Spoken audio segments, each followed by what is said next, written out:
দেশের সামাজিক ও সাংস্কৃতিক কর্মকাণ্ডে ভূমিকা রাখায় বিভিন্ন সামাজিক ও সাংস্কৃতিক সংগঠনকে অনুদান দিয়ে থাকে সংস্কৃতি মন্ত্রণালয়। পটুয়াখালীর বাউফল উপজেলায় তেমনি সংস্কৃতি মন্ত্রণালয়ের অনুদান পেয়েছে বেশ কিছু সংগঠন। কাগজে কলমে থাকলেও বাস্তবে সেসবের কোনো অস্তিত্ব নেই।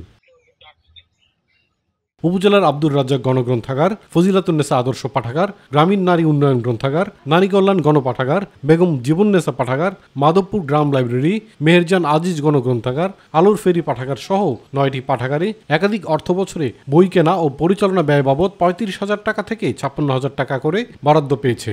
অথচ অধিকাংশ প্রতিষ্ঠান বন্ধ পড়ে আছে প্রায় 10 বছর ধরে। স্থানীয়রা জানেই না এসব পাঠাগারের ব্যাপারে।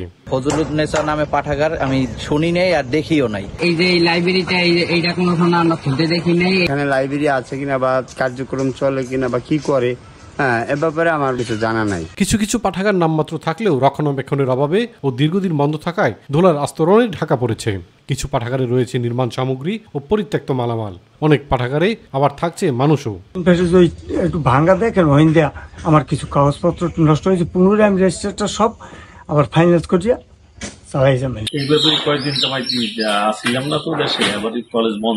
এসব অনিয়মের বিষয়ে সংশ্লিষ্ট উপজেলা নির্বাহীকে কঠোর নির্দেশনা ও প্রয়োজনীয় ব্যবস্থা গ্রহণের নির্দেশনা দেওয়া হবে বলে আশ্বাস দিয়েছে জেলা প্রশাসক। আচ্ছা ঠিক আছে, আমি ইউনুস সাহেবকে বলছি শুধু দেখে এটা ব্যবস্থা গ্রহণ করবে। ইউনুস সাহেবরা দেখবেন, তারা যদি কোনো কাজে ব্যর্থ হন সেক্ষেত্রে আমি সেভাবে হস্তক্ষেপ করবো।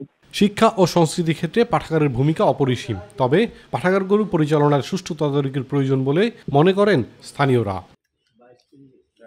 ইলিয়াস কমল, মাই টিভি।